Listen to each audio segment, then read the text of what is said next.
que c'est là où on va savoir qu'est-ce qu'on ne dira plus et qu'est-ce qu'on dira, bien sûr. Nous allons lire le premier passage dans Exode, chapitre 35, les versets 30 à 35. Exode 35, les versets 30 à 35. Nous y sommes. Moïse dit aux enfants d'Israël, sachez que l'Éternel a choisi Béthalim, fils d'Uri, fils de Hur, de la tribu de Juda. 31. Il a rempli de l'Esprit de Dieu, de sagesse, d'intelligence, d'intelligence et de savoir pour toutes sortes d'ouvrages. 32. Il a rendu capable de faire des inventions, de travailler l'or, l'argent et les reins. 33. De graver les pierres à enchâsser, de travailler le bois et d'exécuter toutes sortes d'ouvrages. 34. Il lui a accordé aussi le don d'enseigner, de même qu'à Oholiab, fils d'Ahisamach, et de la tribu de Dan. 35. Il les a remplis d'intelligence pour exécuter tous les ouvrages de Moïse dit aux enfants d'Israël, sachez que l'Éternel a choisi Béthalil. Alors, est-ce que quelqu'un croit ce soir qu'il a été choisi par Dieu? Amen. Est-ce que nous croyons vraiment que nous avons été choisis par Dieu? Nous le croyons vraiment. Sûr. Il n'y a pas un jour qui passe que nous oublions que nous n'avons pas été choisis par Dieu. Ok, d'accord. Béni soit le Seigneur pour ça. Mais souvent, nous oublions que nous avons été choisis par Dieu. Ça nous arrive parfois. Raison pour laquelle on se retrouve coincé dans la vie. Parce que souvent, on se dit qu'on est bloqué sur le fait de pouvoir voir des grands signes pour nous dire à nous-mêmes que nous avons été choisis par Dieu. Alors que le simple fait de vivre, d'avoir le souffle de vie, c'est que Dieu nous a choisis aujourd'hui. Si nous nous retrouvons ici en ce lieu, c'est que Dieu nous a choisis pour ce moment que nous passons dans la prière. Amen. Alors,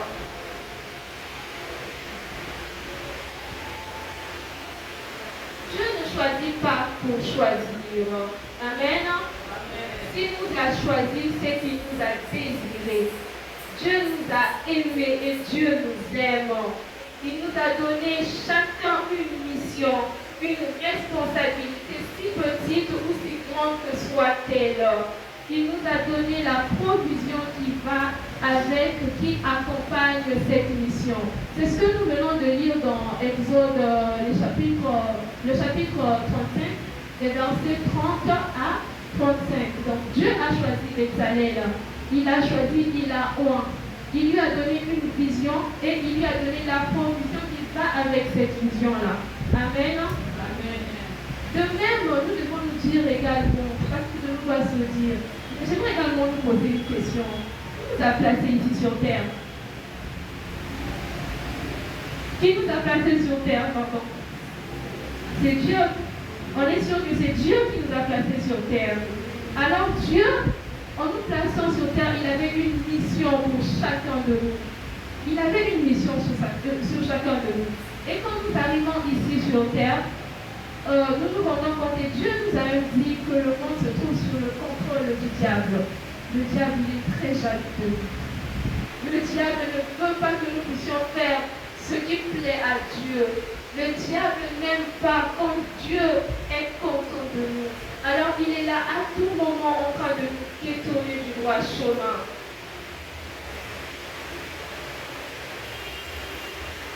Alors nous lisons Éphésiens 6, 12. Éphésiens 6, 12. à lutter contre la chair et le sang, mais contre les dominations, contre les autorités, contre les princes de ce monde de ténèbres, contre les esprits méchants dans les lieux célestes. Amen. Dieu savait cela depuis le départ. Alors, raison pour laquelle il a envoyé son Fils mourir à la croix pour nous. Par la mort de Christ, nous avons la vie. Par sa résurrection, nous pouvons vivre avec lui. Et dans le sang de Jésus-Christ, nous pouvons déclarer que nous nous tenons dans la victoire. Alors les princes de ce monde n'ont aucun impact sur nous. Et ils ne peuvent pas nous empêcher de remplir notre mission. Ils ne peuvent pas nous empêcher de remplir notre mission, de faire notre mission, de faire ce que Dieu attend de nous sur cette terre. Amen. Alors le Seigneur te demande aujourd'hui, qu'est-ce qui t'empêche d'accomplir ta mission alors que je t'ai tout donné? Qu'est-ce qui t'empêche de réaliser que tu as des objectifs à pouvoir accomplir? Je t'ai mis sur terre pour mon plaisir, afin que tu puisses me servir. Et qu'est-ce qui t'empêche de pouvoir accomplir ta mission? Amen.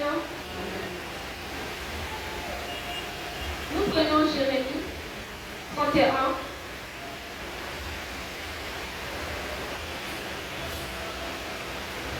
Jérémie 31, 29 à 30. Lisons au nom du Seigneur.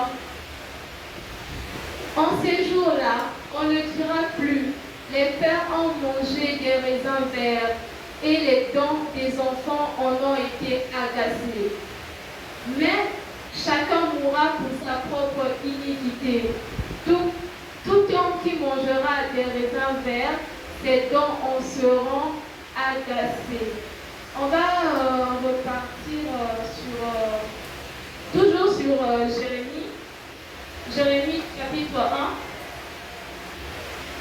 verset 4. Chapitre 1, 4. La parole de l'Éternel me fut adressée en ces mots. Avant que je t'eusse formé dans le ventre de ma mère, je te connaissais. Et avant que tu fusses sorti de son sein, je t'avais consacré et je t'avais établi prophète des nations. Je répète encore. La parole de l'Éternel me fut adressée. Tu fusses sorti de son sein, je t'avais avec Dieu. Alors là, on nous a montré que tout ne tourne pas autour de nous-mêmes, car c'est Dieu qui se tient au contrôle de tout. Alors si nous voulons connaître pourquoi nous avons été placés sur cette terre, nous devons commencer par Dieu et commencer avec Dieu. Parce que lorsque nous faisons un pas vers Dieu, Dieu, lui, il en fait 10 vers nous. Et quand nous commençons avec Dieu, nous avons l'assurance pour notre vie. Amen. Tout commence avec Dieu. Alors, on commence comment? Nous devons nous approcher de Dieu, bien sûr. Mais en nous approchant de Dieu, il faut parler à Dieu. Alors, raison pour laquelle on nous demande d'avoir une vie d'intimité avec le Seigneur. Ayons une vie d'intimité avec le Seigneur. C'est en ayant une vie d'intimité avec le Seigneur que le Seigneur lave notre être. Il nous purifie de tout péché et fait de notre esprit l'habitat du Saint-Esprit. Amen. Alors hier, quand le pasteur avait parlé à la fin, il a dit, j'avais noté parce que c'est quelque chose qui avait vraiment attiré mon attention.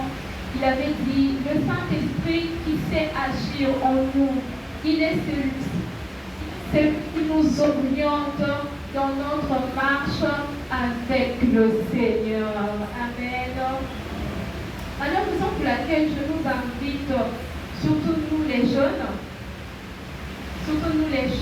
à avoir une vie d'intimité avec le Seigneur, car Dieu ne nous laisse pas dans l'ignorance lorsque nous nous trouvons près de lui. Il nous révèle notre identité, il nous révèle notre mission. et il est là pour nous. Amen. Nous continuons toujours avec le livre de Jérémie. Jérémie, verset 9. Chapitre 2, verset 9.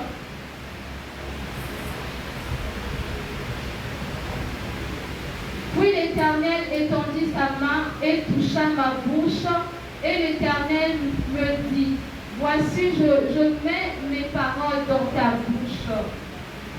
Jérémie 31, 10.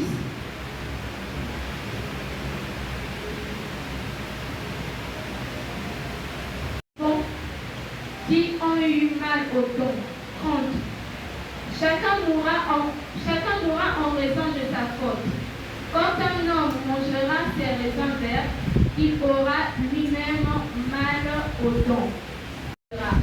Et le gardera comme un berger garde son troupeau. 28.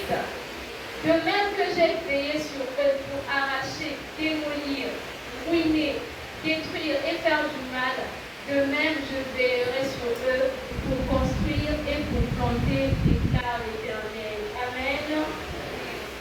Le Seigneur est le seul à pouvoir ouvrir une porte que nul ne peut fermer. Le Seigneur est le seul à pouvoir nous donner encore de l'espoir, même quand nous avons perdu tout espoir. Il est bon de croire en Dieu. Dieu, il existe.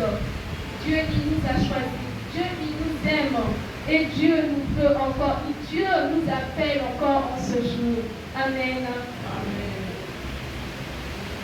Alors, le Seigneur nous dit ce soir, malgré tout ce qui s'est passé dans notre vie, malgré nos péchés, malgré nos iniquités, Dieu nous dit encore ce soir qu'il nous aime. Dieu nous dit encore ce soir qu'il nous attend les bras grands ouverts. Dieu nous interpelle encore ce soir qu'il a besoin de nous, qu'il nous aime, qu'il veut nous sauver. Et alors c'est à nous de pouvoir prendre conscience. C'est à nous de pouvoir nous approcher encore de lui. C'est à nous de pouvoir nous offrir en offrant sacrifice à Dieu.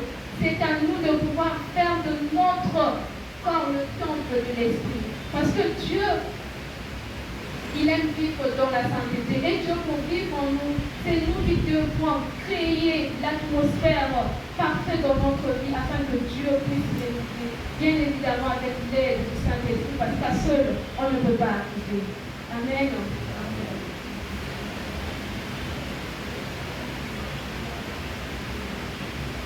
Alors, qu'est-ce qu'on ne dira plus? Qu'est-ce qu'on ne dira plus? Moi, en tant que jeune, je veux prendre l'exemple. On ne dira plus que je suis responsable, mais on dira que je suis responsable. Parce qu'en tant que jeune de mon église, je veux me tenir dans la foi, le cœur ferme. Je vais marquer ma génération avec Christ. Parce que c'est ça que Dieu m'appelle à être. Dieu m'appelle à être. Dieu m'appelle à contribuer à l'épanouissement de la jeunesse noire. Amen, les jeunes. Amen, amen. Alors, j'aimerais au fond que tout un chacun puisse dire qu'est-ce qui m'empêche au fait de pouvoir réaliser, de prendre conscience de la responsabilité que Dieu m'a donnée, de pouvoir prendre conscience de la présence de Dieu dans ma vie. Parce que la présence de Dieu dans la vie de quelqu'un, il suffit.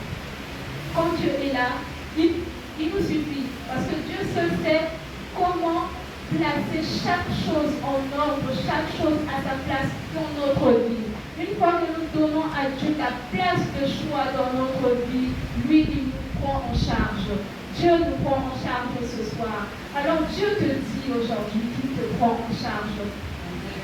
Dieu te dit aujourd'hui qu'il te prend en charge. À toi de lui donner la place de choix dans ta vie. Amen. Que Dieu nous bénisse.